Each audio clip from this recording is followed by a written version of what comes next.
How are you? It's been great, hasn't it? I've been blown away by the whole thing. In fact, I'm leaving.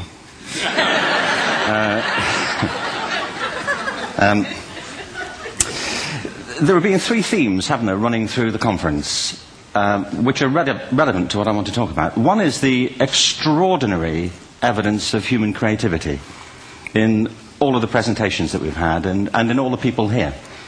Just the variety of it and the range of it. The second is that it's put us in a place where we have no idea what's going to happen in terms of the future. No idea how this may play out. I have an interest in education. Actually, what I find is everybody has an interest in education. Don't you? I find this very interesting. If you're at a dinner party and you say you work in education, actually you're not often at dinner parties, frankly, if, sort of thing. If you work in education, you're not asked, you know, and you're never asked back, curiously. That's I think it strikes me. But if you are, and you say to somebody, they say, what do you do? And you say, you work in education, you can see the blood run from their face. They think, oh my God, you know, why me? It's my one night out all week. But if you ask people about their education, they pin you to the wall. Because it's one of those things that goes deep with people. Am I right? Like religion and money and other things. So I have a big interest in education, and I think we all do. We have a huge vested interest in it, partly because it's education that's meant to take us into this future that we can't grasp. If you think of it, children starting school this year will be retiring in 2065. Nobody has a clue, despite all the expertise that's been on parade for the past 4 days, what the world will look like in 5 years' time. And yet we're meant to be educating them for it. So the unpredictability, I think, is extraordinary. And the third part of this is that we've all agreed, nonetheless, on the really extraordinary capacities that children have, their capacities for innovation. I mean, Serena last night was a marvel, wasn't she? Just seeing what she could do. And she's exceptional, but I think she's not, so to speak, exceptional in the whole of childhood. What you have there is a person of extraordinary dedication who found a talent. And my contention is all kids have tremendous talents, and we squander them pretty ruthlessly. So I want to talk about education, and I want to talk about creativity. My contention is that creativity now is as important in education as literacy, and we should treat it with the same status. Thank you.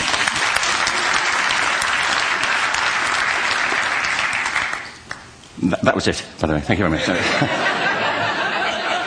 So, 15 minutes left. Well, I was born... No,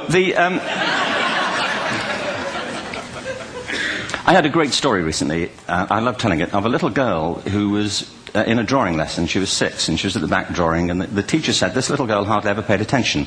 And in this drawing lesson, she did. And the teacher was fascinated. She went over to her and she said, "What are you drawing?" And the girl said, "I'm drawing a picture of God." And the teacher said, "But nobody knows what God looks like." And the girl said, "They will in a minute."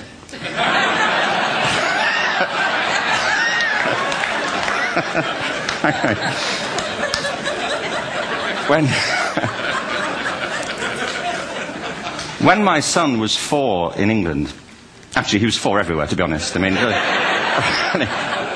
for being strict about it, wherever he went, he was 4 that year. But he was in the Nativity play. Do you remember the story? No, it's big. It's a big story. Mel Gibson did the sequel. You may have seen it. I don't know. It was Nativity 2. But James got the part of Joseph, which we were thrilled about. We consider this to be one of the lead parts. We had the place crammed full of agents and T-shirts, you know. James Robinson is Joseph. He didn't have to speak, but do you know the bit where the 3 kings come in? They come in bearing gifts, and they bring gold, frankincense, and myrrh. This really happened. We're sitting there, and they, I think, just went out of sequence. Because we talked to the little boy afterwards and said, you know, "Are you okay with that?" And they said, "Yeah, why was that wrong?" They just switched. I think that was it. Anyway, the 3 boys came in, little 4-year-olds with tea towels on their heads, and they put these boxes down. The first boy said, "I bring you gold." And the second boy said, "I bring you myrrh." And the third boy said, "Frank sent this."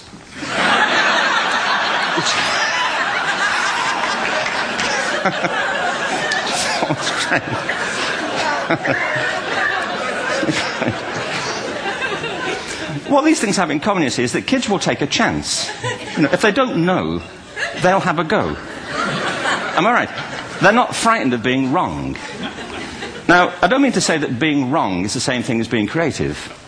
What we do know is, if you're not prepared to be wrong, you'll never come up with anything original. If you're not prepared to be wrong. And by the time they get to be adults, most kids have lost that capacity. They have become frightened of being wrong. And we run our companies this, by the way. We stigmatize mistakes. And we're now running national education systems where mistakes are the worst thing you can make. And the result is that we are educating people out of their creative capacities. Picasso once said this. He said that all children are born artists. The problem is to remain an artist as we grow up. I believe this passionately, that we don't grow into creativity, we grow out of it. Or rather, we get educated out of it. So why is this? I lived in Stratford-on-Avon until about 5 years ago. In fact, we moved from Stratford to Los Angeles. So you can imagine what a seamless transition, you know, this was from LA. Actually, we lived in a place called Snitterfield, just outside Stratford, which is where Shakespeare's father was born. Are you struck by a new thought? I was. You don't think of Shakespeare having a father, do you? Do you? Because you don't think of Shakespeare being a child. Do you? Shakespeare being 7. I never thought of it. I mean, he was 7 at some point. He was in somebody's English class, wasn't he?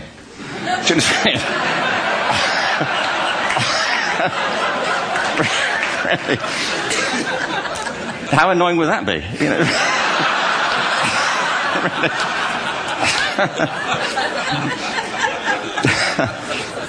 Must try harder. Being sent to bed by his dad, to Shakespeare. Go to bed now, you know, to William Shakespeare, you know, and put the pencil down, you know, and stop speaking like that. You know, it's confusing everybody.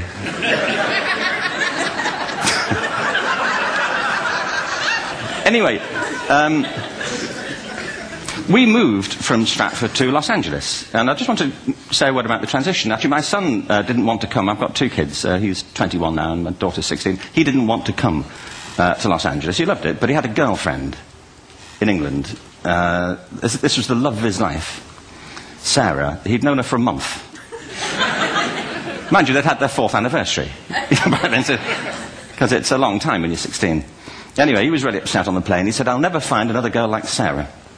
And we were rather pleased about that, frankly, because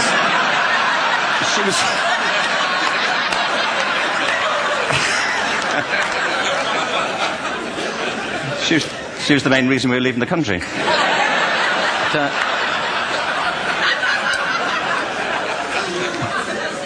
But something strikes you when you move to America and when you travel around the world. Every education system on earth has the same hierarchy of subjects. Everyone, doesn't matter where you go. You think it would be otherwise, but it isn't. At the top are mathematics and languages, then the humanities, and the bottom are the arts, everywhere on earth. And in pretty much every system too, there's a hierarchy within the arts. Art and music are normally given a higher status in schools than drama and dance. There isn't an education system on the planet that teaches dance every day to children the way we teach them mathematics. Why? Why not? I think this is rather important. I think maths is very important, but so is dance. Children dance all the time if they're allowed to. We all do. We all have bodies, don't we? You know, did I miss a meeting? I mean, I think... Truthfully, what happens is, as children grow up, we start to educate them progressively from the waist up. And then we focus on their heads, and slightly to one side. If you were to visit education as an alien and say, what's it for, public education, I think you'd have to conclude, if you look at the output, you know, who really succeeds by this? Who does everything they should? Who gets all the brownie points? You know, who are the winners? I think you'd have to conclude the whole purpose of public education throughout the world is to produce university professors.